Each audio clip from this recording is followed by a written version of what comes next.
This is the Real Person Podcast. Aloha, and welcome to Trust and Verify.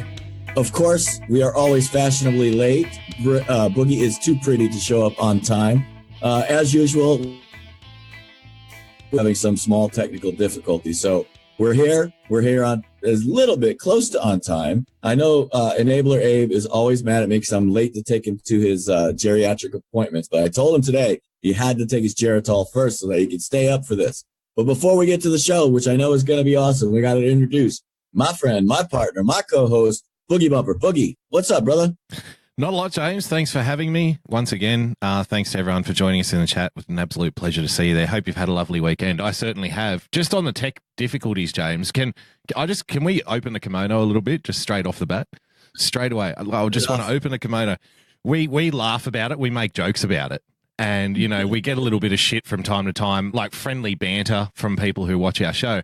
But think about what we're actually doing here. We're across 5 different time zones, okay? So we're on basically three different continents, you know. So I'm down here in Australia, you're in Hawaii, and we're going live to the East Coast, the Central and the Mid and the West Coast of the United States. And we do it all on a budget of, get this, folks, zero. Like a zero budget.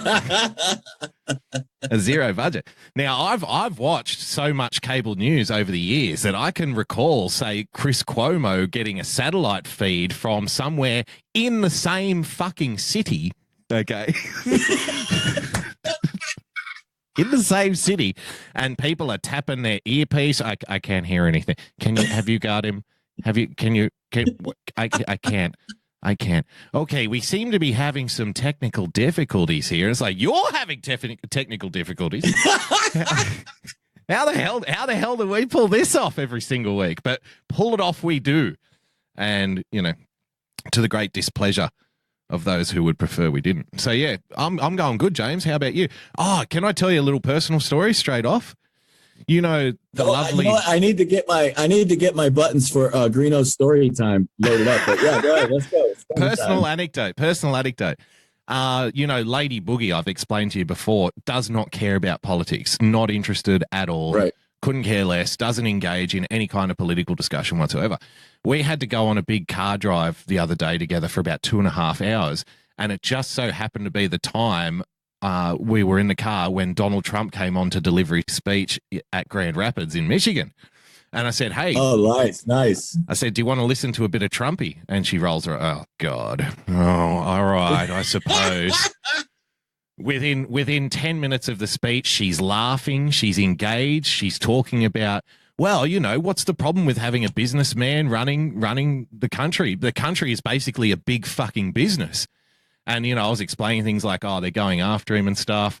She was laughing, like, at his little Trumpisms.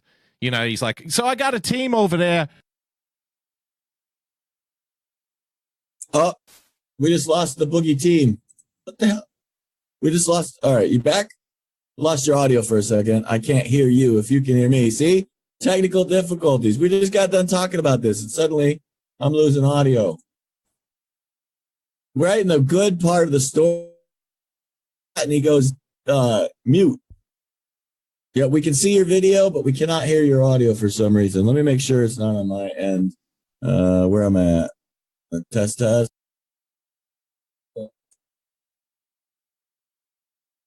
Okay, can you hear me now?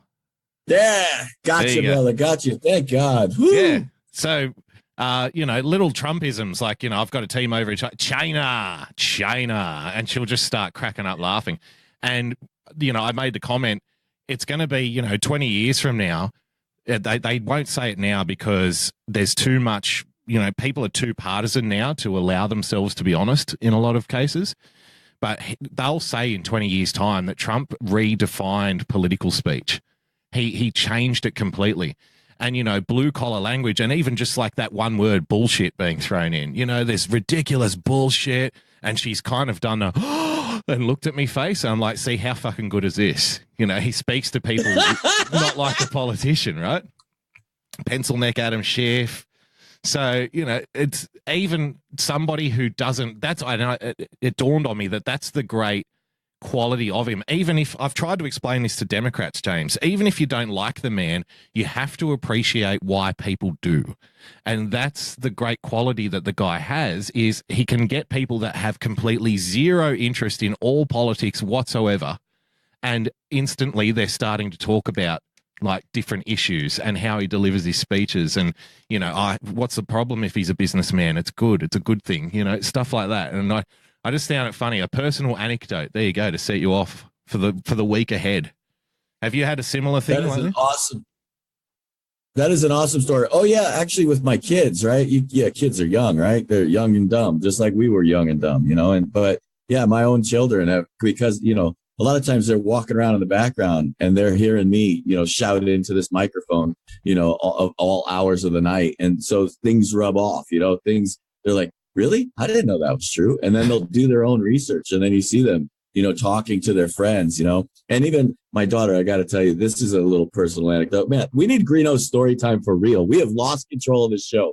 But a real quick story time of my own is that my daughter has this friend that just like can't stand Trump. And one day I heard my daughter ask her why, and there was absolutely like dead silence. She's, you know, it was like she didn't really have a reason why. She just doesn't like him. So, you know, that's just some of the people that we're up against. So yeah, eventually some of them will come around. Yeah, sure. What was I going to do? Okay, I thought I had regale us with a great story.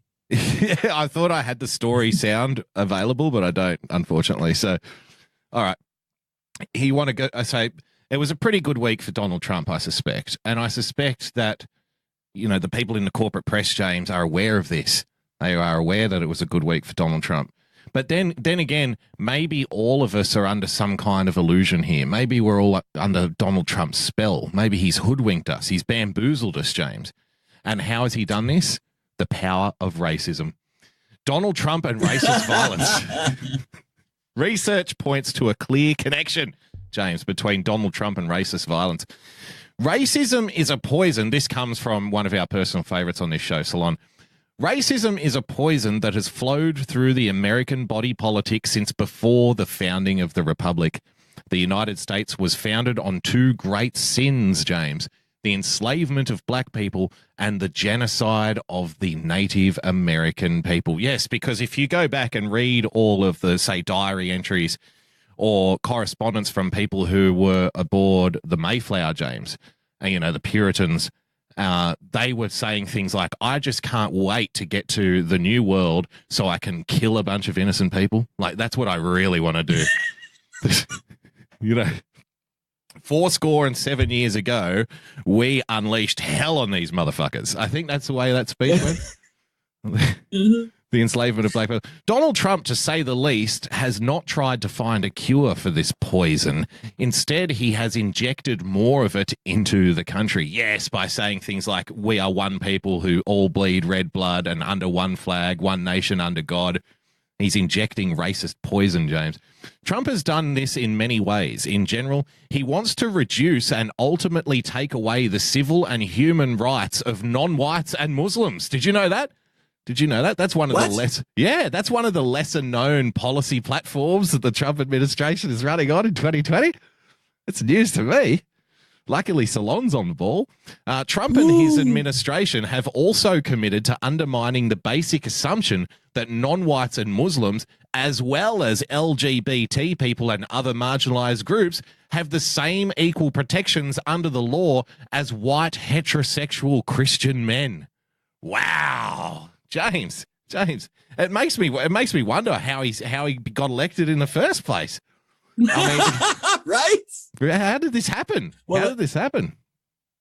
I think this show, more than any other show, has many times highlighted the fact that really their narrative, right, is that we don't exist, right? Trump supporters, we're all racist, but we don't exist. We're marginal.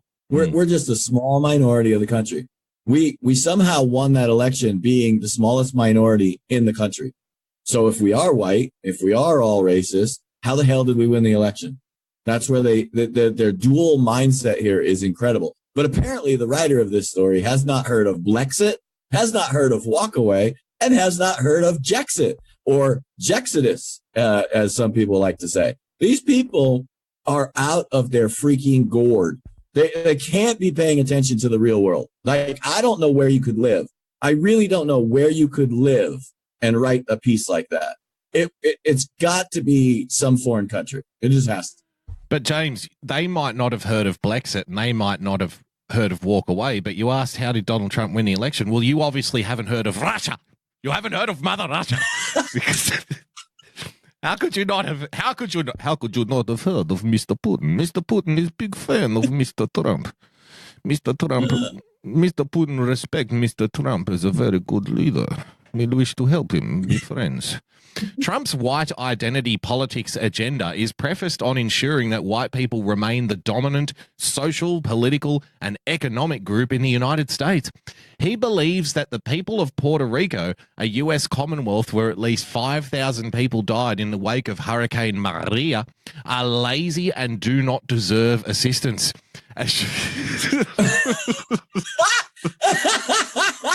Well, look.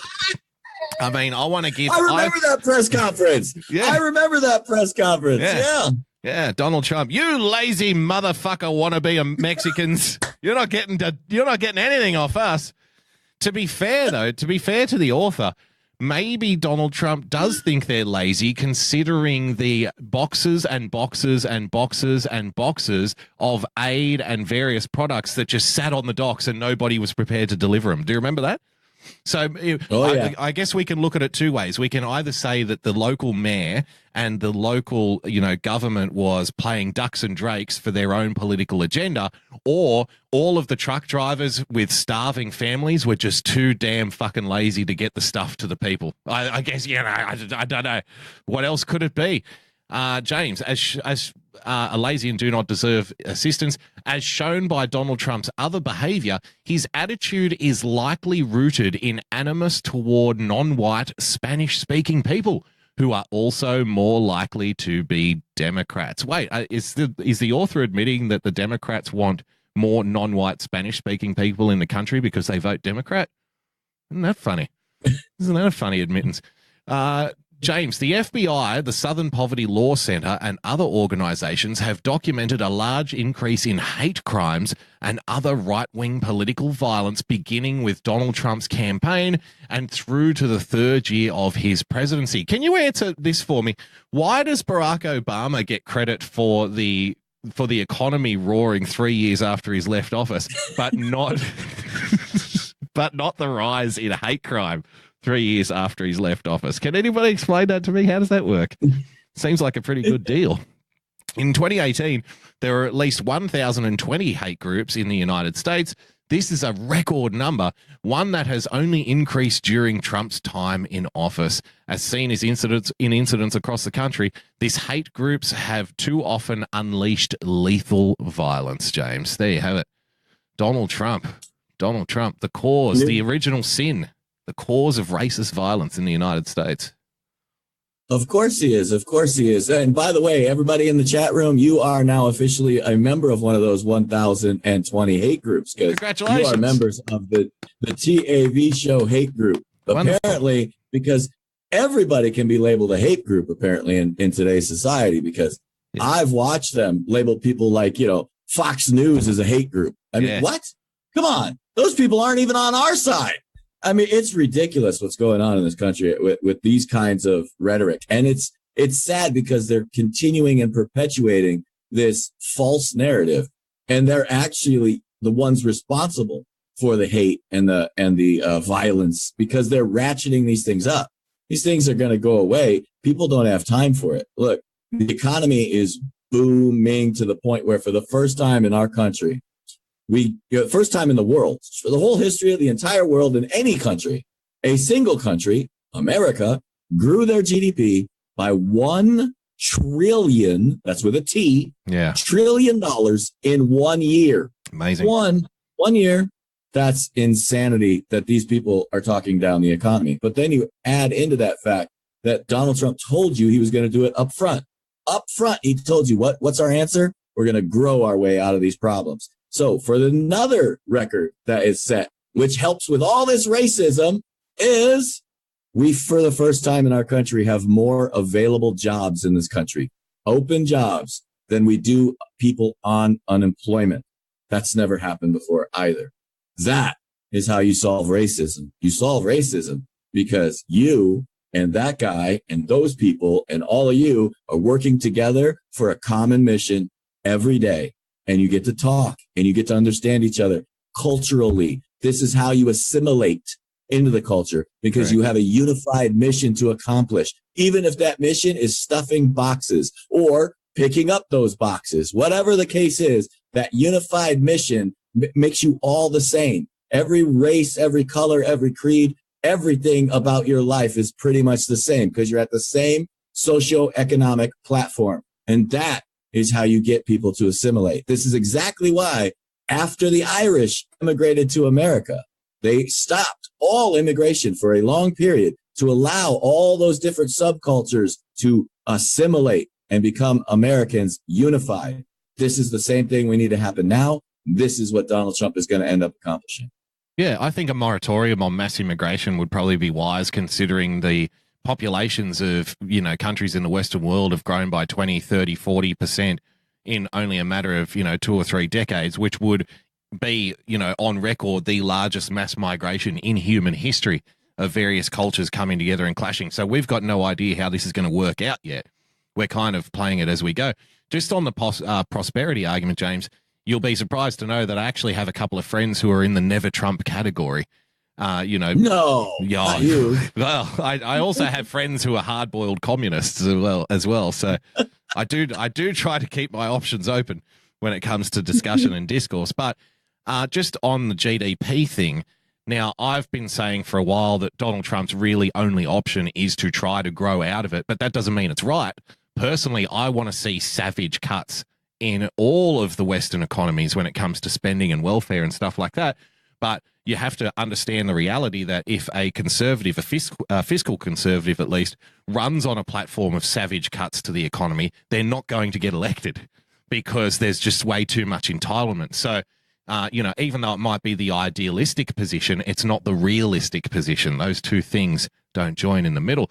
So I've said, well, his only option is to try to grow the economy to get to such a point where people are more willing to accept cuts. And I was told this is ridiculous, this is wrong, you're a traitor to the fiscal conservative cause and whatnot. So when that story came out about the first time in human history growing the GDP by $1 trillion, I sent it to these people and I got no response.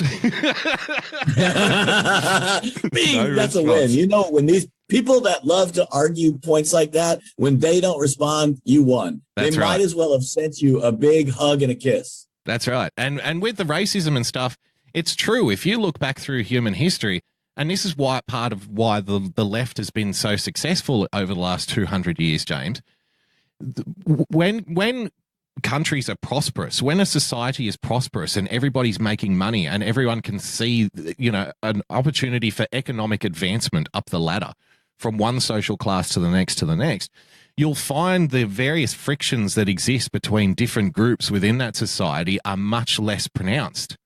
It's when economic hard times hit, when people aren't making as much money, when wages are going down, James, when economic opportunities are scarce, that's when the different groups in society are more likely to be at each other's throats. Why? Because you'll have agitators in said society saying, hey, you know why you're poor? It's all those guys' fault over there. That group of people over there? Yep. They're the ones. They're stealing from you. They're taking your money. They're getting rich while you're getting poor. And if you want a recent example of that, just look at the last 8 years of Barack Obama. There it is. That's right. There it is. It's all white privilege. It's all their fault. Okay, I can see you're not convinced on the racism argument for why it's actually been a bad week for Donald Trump instead of a good week. Let me hang on 2 seconds. Sure. Hang on 2 seconds. I know you're going to kick us into a story. I can tell. We've been working together a long time. But listen, I got to clean up 2 things in the chat. Number 1, yes, we did confirm that was Joe DeGeneva in our chat on Ladies at Liberty. And number 2 is Boogie Bumper's prime minister is not wearing a hijab. Boogie Bumper's prime minister is a man. The hijab was the Kiwi over in New Zealand. I know they sound similar to us Americans, but he is not a Kiwi. He is an Aussie. Different prime minister. Different prime minister. You're thinking about Jacinda Ardern. And people in New Zealand say their eyes like U's. That's an easy example for you. So I would say 6, they say sucks.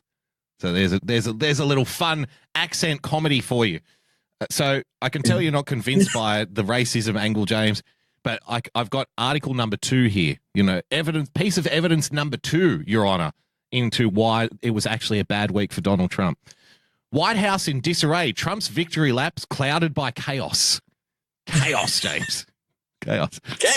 There's a little video. I haven't watched this video. Let's see what it's got to say for itself. Republican Party will soon be known as the party of healthcare. You watch. The party of healthcare. President Donald Trump has a lot of ideas about how to fix American Premiums will healthcare. be coming down. Yes, deductibles will be coming down. Universal health care. I am going to take care of everybody. I don't care if it costs me votes or not. Everybody's going to be taken care of much better than they're taken care of now. Save Medicare, Medicaid, and Social Security without cuts. Have to do it. The next major priority for me and for all of us should be to lower the cost of health care and prescription drugs. I'm just wondering when the chaos kicks in. Have you noticed any chaos yet? Maybe we'll just go to the read. For some in the White House, Sunday seemed like the first day of the rest of Donald Trump's presidency. By Friday, it was clear that while the cloud of Robert Mueller's special counsel investigation had lifted, the pervasive disarray that marked most of Trump's time in office was not going anywhere. It's like saying to the true believers, you know what it's like at this point? It's like the fucking doomsday cult people of the 70s. So, like if they say the world is going to end on Friday, then Saturday morning they're running around telling everyone, no, I'm still right. I just forgot to carry the wire. No, trust me. The world is still ending. I just forgot to carry the The world is still ending. I just got a little calculation wrong. Hey, I did everything right. I showed you all of the evidence. I played this 100% completely straight. The world is still coming to an end. Please don't run away and resume your normal thinking existence. A sudden healthcare decision made after a heated Oval Office disagreement, along with a reversal on education funding, a confusing sanction mystery, and a still unfilled cabinet posts, revealed the chaotic practices and decision-making that have colored Trump's term until this point are still ever present. Instead of clearing the decks, the end of the Mueller probe has only thrown a fractious West Wing policy and messaging operation into sharper relief. That some of the White House aides expressing regret in the investigation's end wasn't matched with a more effective strategy to harness the momentum into advancing Trump's agenda. That's left some White House aides expressing regret that the investigation's end wasn't matched with a more effective strategy to harness the momentum into advancing Trump's agenda. What the hell are they talking about? What else could Donald Trump do? There's nothing. What do you mean harness the energy?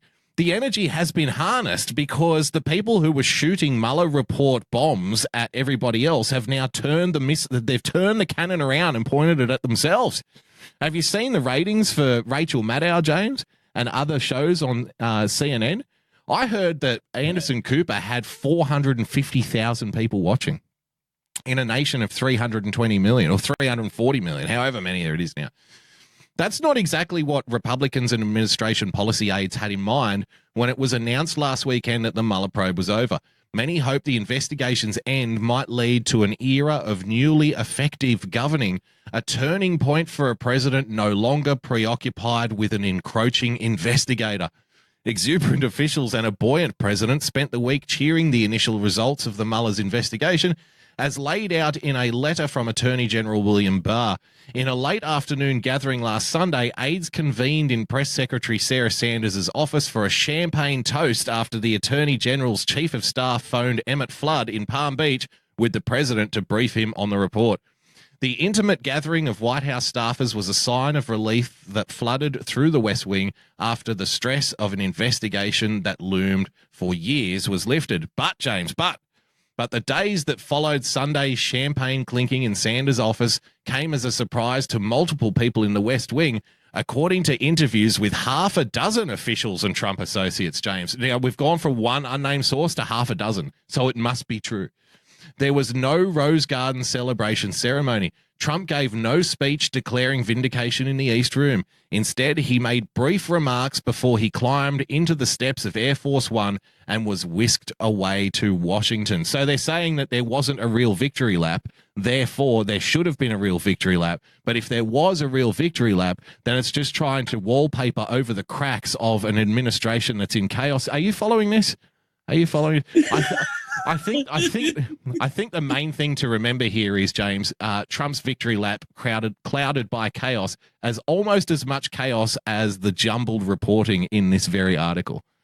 James, is there chaos? Where is this chaos? Tell me about this chaos, brother. What am I missing? These people have lost their fucking minds. That's all there is to it. I mean, they just have nothing. They got absolutely nothing. Nowhere to go. Nothing to see here. It's the reason you wouldn't have a victory lap is because Donald Trump's known he's innocent, completely innocent the whole time. So anything less than vindication was cause to go immediately to start, thrashing everybody. Like there was no celebration. The only time you're celebrating, like literally celebrating, is when you got away with something. That's what the politicians always do. That's why they act like that. Most people are just relieved. They're relieved. They're like, holy shit, thank God. These motherfuckers tried to kill me. They tried to crucify me. Thank God a jury of my peers figured it out, because thank God I'm not going to prison for the rest of my damn life because some moron prosecutor decided that I was guilty. You see, that's the scenario that they're not taking into consideration. Again, it's all about throwing shade. Everything we see is about throwing shade. Why? Because in actuality, a news article got released, I think today, maybe yesterday, where I think it's The Hill that found out that there's actually 3 different conservative think tanks already solving healthcare for real this time around. Why? Because that's what we're going to run on in 2020. That's one of those issues. And I'm talking about down ballots, I'm talking about Congress, I'm talking about the senators, the Republican Party putting this together. And it's going to make sure that we have the solution to healthcare. And if the Democrats in Congress don't get behind it, that's what they're going to hang their hats on. See, we're going to fix everything. Donald Trump is not lying. He's trying to fix everything that the Democrats have screwed up and the Uniparty has screwed up for the last 100 years. I mean, we're talking like a very long time they have screwed this shit up. So he's trying to do it everything at once. It's like juggling 18 different items all at once. That's why it's very difficult to be the guy in charge. And that's why we always have needed a CEO of $1 billion company that's used to juggling that many things. Well, James, I don't know. I think you're wrong. I think I think you're missing a very big thing here. There was no victory lap because Donald Trump wasn't cleared of anything. He didn't get anything out of the Mueller report. You know how I know, James? Because I read Slate. Only 20. You know how I know this stuff? I'm a genius. Only 29% of Americans believe Mueller cleared Trump of wrongdoing. There you go. Only 3 in 10, James, believe that Donald Trump was cleared. The White House may be celebrating, but it doesn't look like most Americans believe special counsel Robert Mueller's findings vindicate President Donald Trump. In fact, only 29% of Americans say they believe the president has been cleared of wrongdoing, while 40% say that they don't think he was cleared, and 31% just aren't sure. According to a Wall Street Journal NBC News poll, along the same lines, a Washington Post SCAR School poll found that only 32% believe Trump was exonerated on obstruction. I just wonder, because I've subscribed to the Washington Post, and I saw a lot of articles saying this does not exonerate Trump, that it's not over for Donald Trump. The Mueller report is just the beginning. There are more investigations. Look, here's a quote from Adam Schiff. We have plenty of evidence for collusion. Here's a quote from Maxine Waters. It's not over for Donald Trump. We're going to impeach him. And then it comes out and says, well, hey, here at the Washington Post, we've done a poll. 32% believe Donald Trump was exonerated on obstruction of Washington Post readers, James. That's huge. That's huge. But it's all about the framing, because these are the people who have been bombarded the most with the scare stories and the fear mongering about Donald Trump and Russia.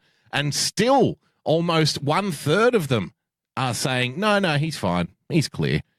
So if that doesn't tell you that it's a losing strategy, what does?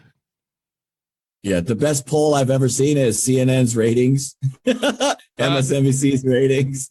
As soon as the Mueller report came out, all of them, all across the board, their ratings cut in half. Half. That tells you that the actual poll of the left is 50% of lefties believe that he was just exonerated. And 100% of MAGA people know he was exonerated. Only 39% of Americans, James, say they had heard a lot of news coverage about the end of the investigation. 39%. This is a savvy, motivated, can-do readership. Even though 78% said, so this is the thing, of Washington Post readers, only 40% of them actually knew that the investigation was over. Because how would they know? How would they know if you read the reporting? It's not, literally headlines, it's not over. It's still going. Donald Trump is still in trouble.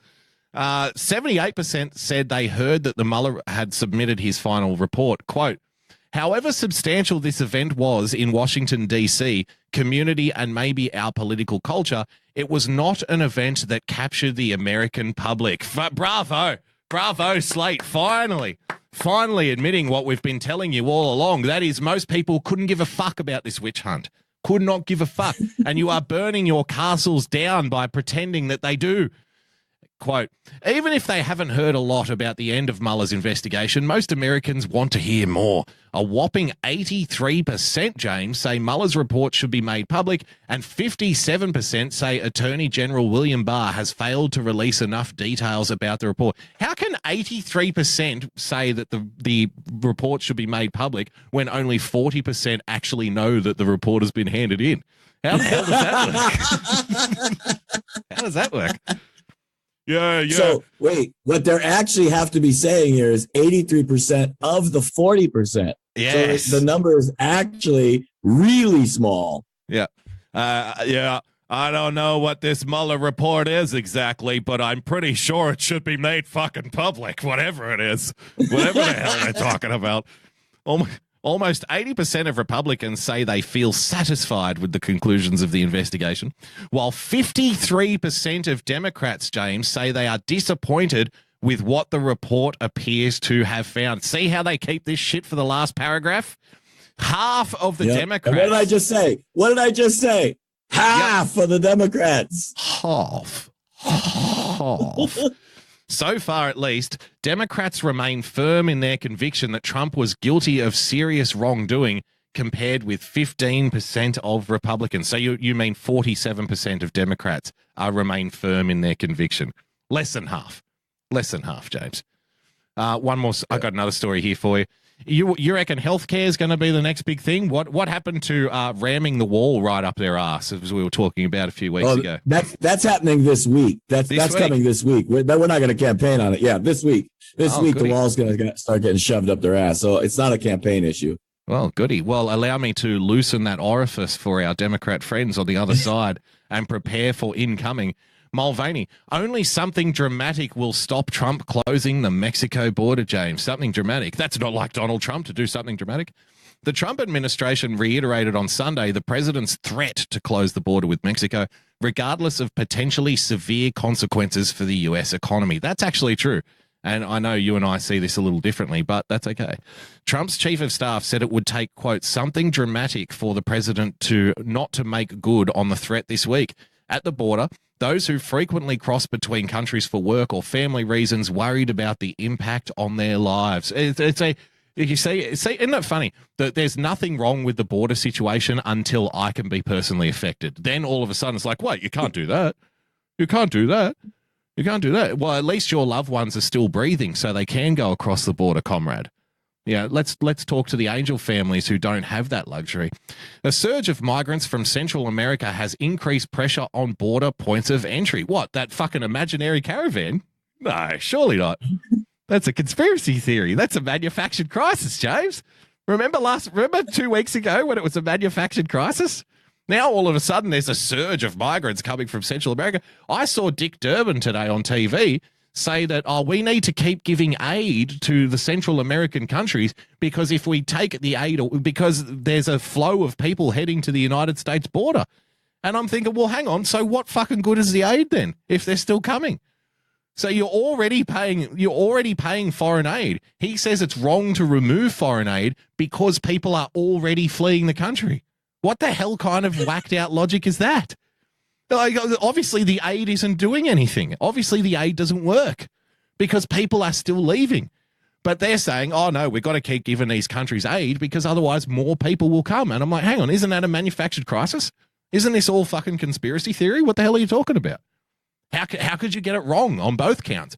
On Saturday, the U.S. State Department, James, announced it will cut aid to Guatemala, Honduras, and El Salvador, countries which Donald Trump accuses of deliberately sending migrants to the U.S. On Sunday, aides to the president repeated this threat to shut down entry points used by hundreds of thousands each day. White House Acting Chief of Staff Mick Mulvaney told ABC's This Week, the president had few other options in the absence of support from Democrats for more border security or legislative action to change immigration law. Quote, faced with those limitations, the president will do everything he can. If closing ports of entry means that, that's exactly what he intends to do. We need border security and we're going to do the best we can with what we have. Advisor Kellyanne Conway told Fox News Sunday, the soon-to-be single Kellyanne Conway, I think you'll find. By the way, if anyone knows Kellyanne, my email is theboogiebumper@gmail.com. I knew that's what you were going to say. So like, call me. Kellyanne Conway told Fox News Sunday the border was at melting point. Well, so is my heart, Kellyanne. Certainly is not a bluff. And you can take the president seriously. So is it what happened to the manufactured crisis, James? Now it's a real crisis. Now it's a real crisis that needs your aid money. But you know what it doesn't need? It absolutely doesn't need any kind of wall, because to suggest a wall would just be merely feeding Donald Trump's manufactured crisis that doesn't exist, that really does exist, which is why we need to pay aid money to stop it. Are you following? Are you following at home? Simple enough. Yeah, yeah, we're following their convoluted logic that makes absolutely no sense at all. But yeah, the president's going to shut the ports of entry down. We've known this for a while. We talked about it.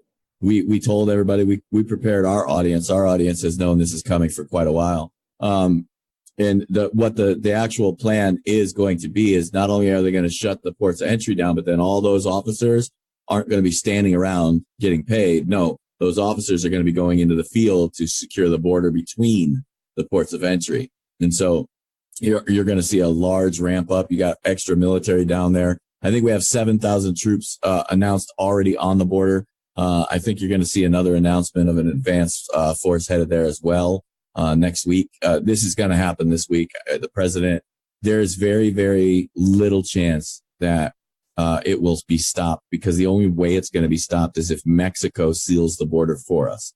If Mexico seals the border on their side, they don't have the forces to do it, number one. They don't have the money to do it, number two. And so that's why it's going to happen on our side. But that's what the president wants. The only thing the president's going to accept is Mexico stepping up and sealing the border on their side. I know you speak with the guys from Border Narcotics, James, the volunteer organization that, you know, gives a little bit of help to the underfunded border security teams down there. So have they said anything in regards to, you know, more swelling, more caravans, more people approaching recently? Is there anything you can add to that, to the manufactured crisis? Yeah. Border Narcotics themselves has 2 agents down in southern Mexico right now. The story about the 20,000 being arranged for is actually happening. There's already a caravan of 3,000 headed towards the border right now. They took off, I think he said, a couple of days ago, and they got different bus rides and things like that are already headed up to the border. Mm-hmm. So they already had that first wave headed there while they're still grabbing more. So it's a kind of, what they've kind of done is create a conveyor belt system down there.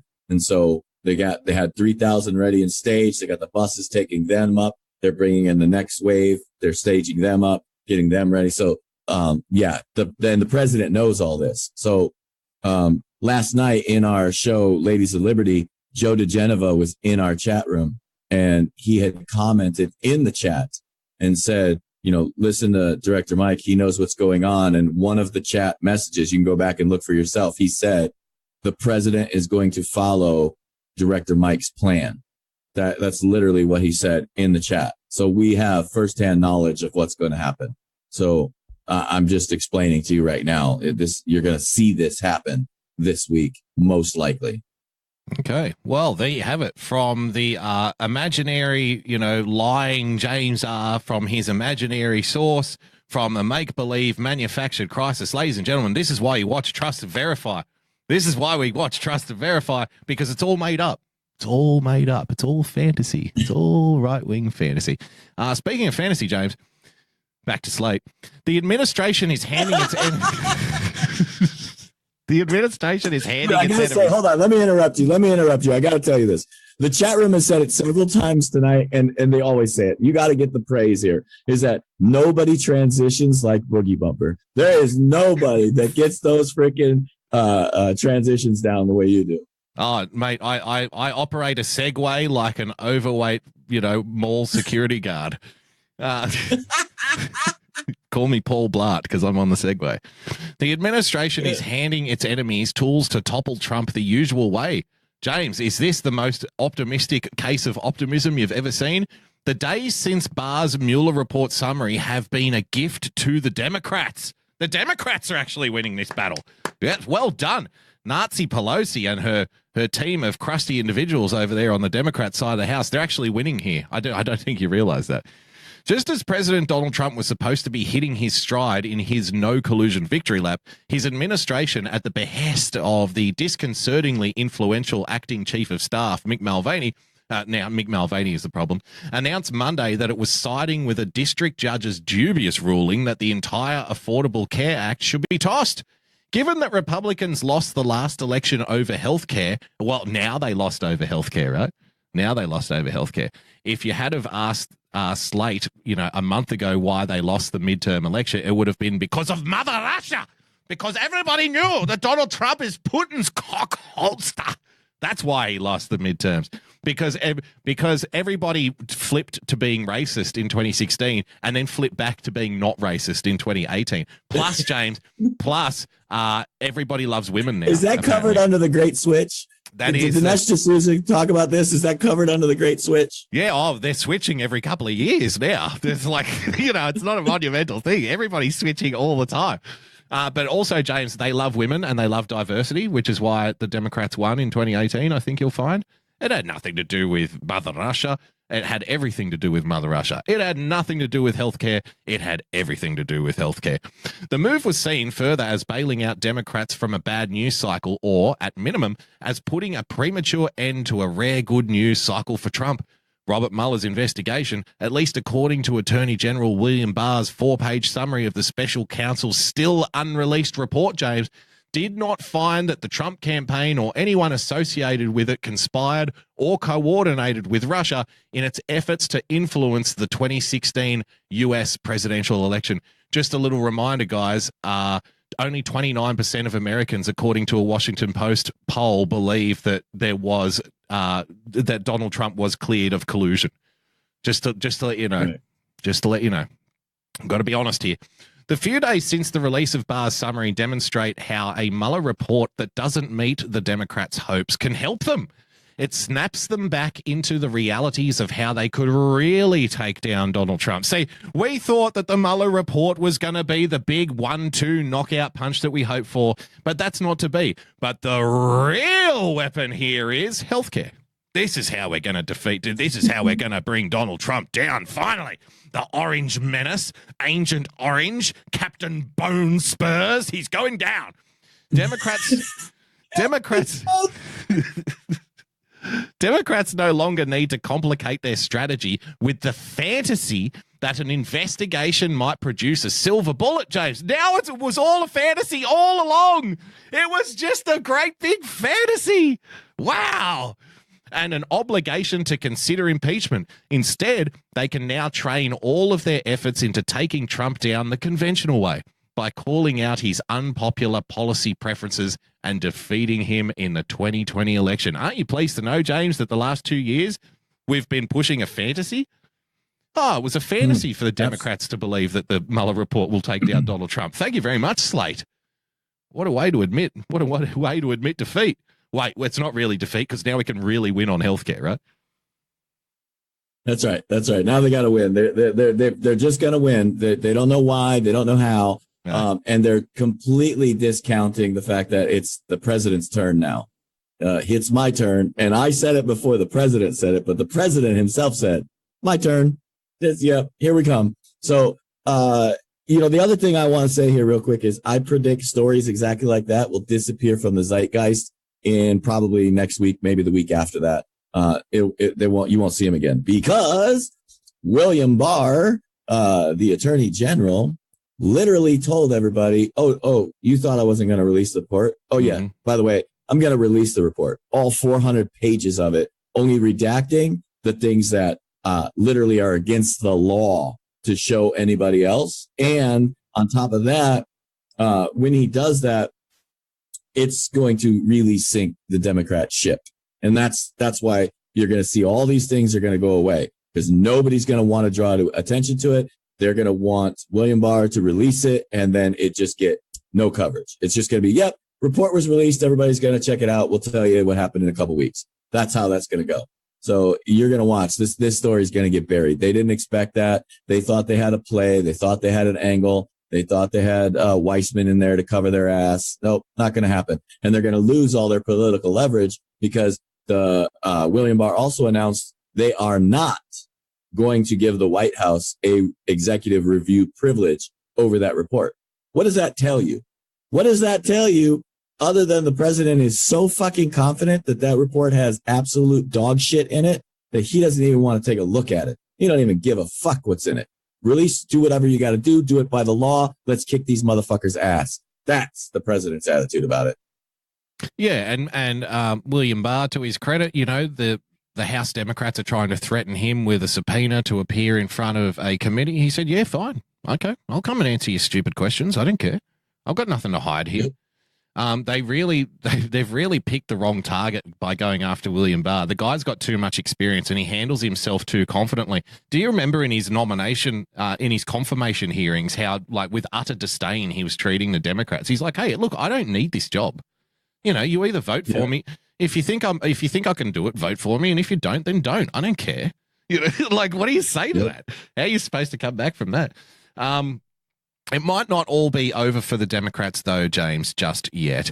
And I want to give myself a little bit of a pat on the back here. I'm going to blow my own trumpet because here I've got some hot goss off the press from the Washington Post. I can, yeah. I want to learn how to do that because I'll never leave the house again. Just don't do it live. That's all. That's the only thing I can tell you. Buttigieg is leaving Beto in the dust, James. My prediction for the dark horse. He's starting to He's starting to wind up. Look at this. And now remember. And nobody was talking about Buttigieg but you. I want to be clear. Nobody was talking about him but you. What was it, 3 weeks ago? 2-3 weeks ago? Oh, more. Maybe a month ago. I think a couple of weeks after we mentioned it, Rush Limbaugh came out and was talking about him. But I'm not going to be daft and suggest that Rush Limbaugh is ripping off Trust and Verify because that would just be dumb. That would be stupid. There is no way that Rush Limbaugh is even listening to this show. He does not know that we exist, and that's the reality. That's the reality. But, it was only a matter of time before other people saw how dangerous this guy was, and now Democrats are starting to figure it out too. Look at this. So remember we explained how this system of, filtering ideas and talking points works in the liberal corporate press, James. It starts on those fringe pages like Slate and Salon. And that's where it starts its most extreme. And as it goes up the chain in terms of, closer and closer to quote unquote mainstream, it gets filtered down a little bit, watered down a little bit until it ends up in, the Washington Post or the New York Times. But it always starts in Salon and Slate. And I think the original article we read about Pete Buttigieg was from Slate. And it was like, who is this guy? He's amazing. We love him. Next thing you know, a month later, Washington Post, Buttigieg is leaving Beto in the dust. Listen to this. He's a Rhodes Scholar, a Navy veteran, the young mayor of a mid-sized city. He was elected to lead South Bend, Indiana at 29, and he's now 37, and apparently moonlights as an Arabic translator for hospital patients in tragic need. The hopeful gay millennial candidate has come out of nowhere and caught the nation's eye. Cory Booker, formerly America's sparkliest young mayor, must be grinding his teeth. Buttigieg has distinguished himself from the current Democratic field and from most politicians generally by seeming to have a well thought out and comprehensive position on almost any topic. He's developed an opinion on everything from white nationalism. Well, that's the big one. That's what everybody wants to know, what you think about white nationalism, Pete. But a larger context of not just an economic anxiety, but a larger context of disorientation and lost community and identity. To Chick-fil-A, he does not approve of its politics, kind of approves of its chicken, but potential voters approve. Last weekend's Emerson poll showed him shooting up to third place in the race in Iowa behind Joe Biden and Bernie Sanders, James, and ahead of Kamala Harris and Elizabeth Warren. Let's see Pete's ad here. Younger voters is not just about tactics and mechanics. It's about what you have to say. Now, I'm thinking about what the world's going to look like when I reach the current age of the current president, which is the year 2054. And if you're thinking about what you'll be doing in 2054, the world just looks a little bit different to you because you know that you're going to be picking up the pieces of reckless policies that are being made right now and the things that are not being done right now to secure us. When I ran for mayor in South Bend at the age of 29, young people responded powerfully. Seniors responded even more powerfully because they care a lot about the future. And so we aim to be inclusive in our message and to really find a way to connect with everybody where they are. Yep. He seems pretty confident, doesn't he? He's got a good demeanor and he speaks well. He's not overbearing, but he's not, a polished political product, which I think would actually turn people off. Kirsten Gillibrand released 12 years of her tax returns and called President Trump a coward from a stage outside the Trump-branded high-rise in Manhattan. See, Kirsten Gillibrand doesn't get it. Those are circus tricks. Those are PR circus tricks to try and get a little bit of attention on yourself. This guy has become third in the running, probably in part due to his pedigree, which, like I said, veteran, millennial, gay guy, Rhodes Scholar, okay? He ticks a lot of boxes there for a lot of people on the left, on the progressive side of the aisle. But then when he actually talks, he doesn't talk to you like a politician would. He talks to you like a quote-unquote normal guy, which I think is what people are craving. So I know you're not convinced yet, James, but there it is. Like the dark horse that we highlighted a month ago when nobody even knew his name, all of a sudden he's now third in the running behind Joe Biden and Bernie Sanders. And Biden, I think, his time is coming to an end just quietly too. Yeah, quick cleanup from the chat here is we've got people from Indiana, believe it or not, in our chat. And they say, yeah, we in Indiana can't stand this guy. So I actually have family there. People in New York can't stand Donald Trump either, right? That's right. I'm just cleaning up the chat. We all know that. We're all realists. But the best comment was that Sinsoak said, we're never going to have a President Buttigieg. I love that comment. Buttigieg. Yeah. So, look, he is dangerous. Make no mistake. There's a reason why they just took Joe Biden out of the race. Like the Democrats. I want to be clear about this. Crystal clear. Yes. The Democrats that took Joe Biden out of the race. It's the Democrats that took Kamala Harris out of the race. It's the Democrats that are clearing the field. And it's the Democrats writing puff pieces like that. So you need to understand that no matter what happens from inside the Democrat politic party, we're telling you that Buttigieg is being elevated in stature. They're pushing him to the top of the ranks. They did the same thing with an unknown senator from Illinois. Just remember that. Correct. They did the exact same thing with an unknown senator from Illinois, and we call him shit for brains Obama. So just remember that. Yeah. People say, Donald Trump was an anomaly because he didn't run on a previous political record. He didn't start that trend. Obama did. Obama was the guy. Well, how long was he in the Senate when he got elected? What, like 2 years? Something like that? Yeah, and he voted present almost every single vote. Yeah. And that's a telltale sign. Yep, he just coasted through. So we're now in the age of where, the Democrats, for all of their failings, the people who run these parties, and I'm not talking about the politicians even, I'm talking about the big money, the backroom boys, James, the faceless men, you would call them, who actually, dominate Democrat Party politics and Republican Party politics. The people who live in country clubs and not in, the halls of power at Capitol Hill. They would understand completely that we are now in an age where lifetime career politicians are less likely to be elected, as opposed to people with no record whatsoever, but they're just less popular than they used to be. The days of saying, oh, well, I've got 30 years experience on Capitol Hill and that's a good thing, it's not as good as it used to be. And so the field is now more open than it's ever been before. And how are you going to get these young voters who are disengaged excited about politics again, James? I know how. You get a 37-year-old local mayor who speaks Arabic to people in the hospital, who's a Rhodes Scholar. And by the way, for you swinging voters in purple districts, he's also a Navy veteran as well, right? He's also a veteran as well. Yeah. So speaking of people running for president, James, I think it's time for the crescendo, my man. It's time for the hammering. Oh, come on. Come Technical on difficulty. It's coming, I promise. Well, James, many of you might have been asking before today, who the hell is Bill Weld? Have you ever heard of Bill Weld, James? I try to keep up. Sir. I try to keep up with American politics, but I'm afraid sometimes I guess I'm nastily afflicted by the tyranny of distance that I can't keep up with every single personality doing every single thing. But it appears like Donald Trump has his work cut out for him trying to remain the nominee because a guy named Bill Weld has burst onto the scene with an interview on MSNBC, really trying to win those Republican hearts and minds, James, and he's going to challenge President Donald Trump. Let's have a look. You got a lot of people running, but only one person's going to win. I hope you know who that person is. President Trump expressing confidence as more and more Democratic candidates are entering the 2020 race. A recent poll shows he has approval from 90% of Republicans right now. Despite that number, and 33% of independents. That's vital.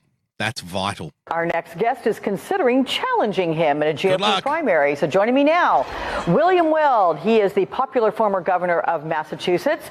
Welcome back to the broadcast, Governor.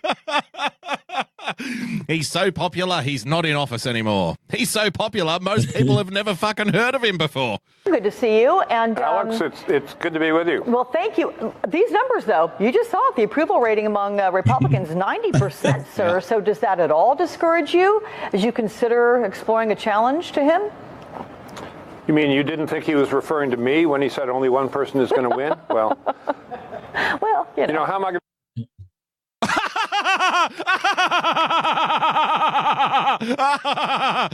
He's so funny and charming, James. That was so off the cuff. That was so off the cuff and improv. Like this guy, he's just got personality to burn, doesn't he? Don't you like him already? You can tell he's never done a Skype interview before because he stepped right over the top of her. Do you think Donald Trump was referring to me? Well, you know, we need to bring back the canned laughter track because that would make it. That would make it all work. That would work. We'll bring back the All in the Family canned laugh track. Yeah, that will definitely sell it. to do it? I'm going to start in New Hampshire. I just spent 4 days there last week, going back there today. It's the adjacent state to where I was governor for 2 terms, and I feel right at home there. I've been in and around New Hampshire my whole life. So he's going to target New Hampshire. I like this strategy already, James, of toppling the 90% approval guy in the rest of the fucking country. That's a very important primary, the first in the nation. Yeah. And the Trump campaign tried to shut it down this year and have no primary. That did not go over well in New Hampshire. They're well aware that part of their stock as a state rests on that first in the nation primary. So do that? I don't know. He didn't say. He doesn't qualify. You know, James, This is MSNBC. We don't need to qualify our statements about the president here on MSNBC. What are you, nuts? Are you nuts? We need the nitty gritty details, James, and the comedy. Don't forget about the comedy. The comedy is all important. That'd be topic A for me, and then the rest of New England. But polls also show that 45% of Republicans are open to a primary, including in New Hampshire. Really? So that'll be where I'll go. So 90% of Republicans approve of Donald Trump and want him to stay, but 45% of the 100% also want Donald Trump to be challenged. Okay. Okay. Sounds like good. Sounds like we're doing slate maths here, doesn't it? It's 29%. It's a 29% rearing their head again. Hunting. 20 states permit crossover voting where independents can take a Republican ballot. Yep. That independents favored me 6-1 when I was running for governor, not so far away from New Hampshire. Yes. So in Massachusetts, Bill, my dear boy, independents favored me 6-1. Yeah, for governor in Massachusetts, the same state where Chief Warren, looks over the prairie of the Warren tribe, James. Those are some of the elements. If I remember right, and I could be wrong, that's the same state that Mitt Romney used to be in. So, yeah. Oh, we're pretty familiar with how fucked up that state is. Campaign. You have said, sir, that you would set an April deadline as to making your decision. It's April 1st tomorrow. Granted, you've done... What? Is this April Fool's? Is this an April Fool's joke? So what? He hasn't even decided he's going to yet? What the fuck are we watching this interview for then? I didn't watch this far into the clip. This is all pointless now. This is all pointless. Dude, this is not. This is full on comedy. That MSNBC is so fucking desperate to move the narrative from the Mueller report that they're bringing on guys that aren't even running to talk about maybe running, what they would do if they chose to run from the state of New Hampshire. I was wrong about the canned laughter. This guy is legitimately fucking hilarious. Another 30 days or so, but is that still the case? Mm-hmm. Oh, yeah, no, the April deadline for announcing is firm. Yeah. Okay. I can't wait to get on with this. I do feel a responsibility to stand up to the president, if you will. I think it's a situation of the emperor's no clothes, and his divisiveness, pettiness, vindictiveness, they're really beyond the pale, and someone's just got to say enough. And someone has to say something negative about the president because nobody else is, James. Nobody else is saying anything bad about the president. I've never heard anything bad about him. Never. What we dead on the money. Well, what we desperately need right now in the corporate press is somebody to come out and say the president's doing a terrible job. That's what we need. That's what we haven't had enough of. Can we get this guy on Rachel Maddow's stat? She needs the ratings, James. Think of Anderson Cooper. Get this guy on Anderson Cooper tonight. Anderson Cooper, you need to tell the truth. Somebody needs to say something bad about the president or we're all going to die. Come on. Because of the president's way of doing things and sloganeering and all politics all the time, there's a lot of work that's not getting done in Washington, like all the jobs that we're going to lose to artificial intelligence and robotics and drones. And the president isn't doing enough to protect the jobs that the president has won after everybody said those jobs aren't coming back. Think about how mad this is. So 2 years ago, the president says, we're going to lower unemployment. We're going to bring jobs back to the country. All of them, guys like this guy, Mr. Canned Laughter, Bill Weld, would have been saying, there's no way. That's not going to happen. Remember the magic wand, James? How are you going to bring those jobs back? Yep. You can't bring those jobs back. Those jobs ain't coming back. You can't get those jobs. You ain't got no magic wand, motherfucker. Yeah, so the jobs were not coming back. Now the jobs are back. There's a new problem. President Donald Trump isn't doing enough to protect the jobs that we said couldn't come back from AI, from automation. 10, 20 years from now. Right here. This right here is the part where you cut in, where we just got done talking about the fact that there are now more open jobs opening than there are people unemployed. Yep. So I don't know how you could do more to protect the open jobs that nobody wants. It doesn't make any sense. You can always do more, James. You can always do more. Autonomous self-driving vehicles. We got to plan for the future there and make sure those people that lose those jobs have the skill sets to get the replacement job. Oh, wait. That's how you run. Code. That is an excellent platform. An excellent platform to run for president. Prepare to lose your job. No, James. He's the learn to code president. He's everybody learn to code. Yes. Learn to code. Learn to code. I like this guy. That will come along. But no one's worrying about that because they're too busy pointing fingers at each other, as usual in Washington. Governor, sounds to me like you're making an announcement right there. I mean, the passion with which you're talking about this, the conviction, the passion. Say it needs to be done. Look at the passion, James. Look at the passion on this guy's face. Can you tell the fucking passion? See, like, even little things. See how he's wearing the red and blue tie? Have you noticed that? Do you see that? Yeah. Red and blue tie, right? Yeah. The English schoolboy tie. Yeah, but that's how they represent states or districts when they're purple, is that red and blue diagonal line thing, right? So even little things like that, even little tiny things like that, somebody's onto it.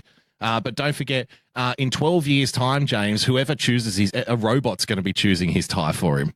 It won't be a human being. So whoever's working in wardrobe at MSNBC, learn to fucking code, because Donald Trump isn't taking care of your future job either. And are you the man to do it?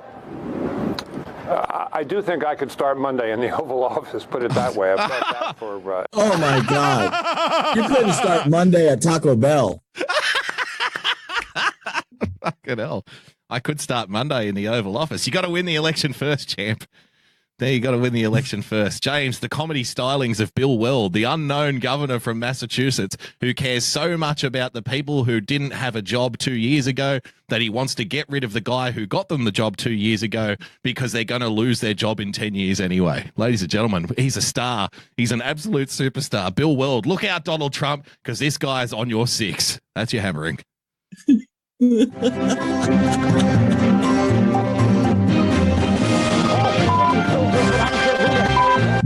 Stop the hammering.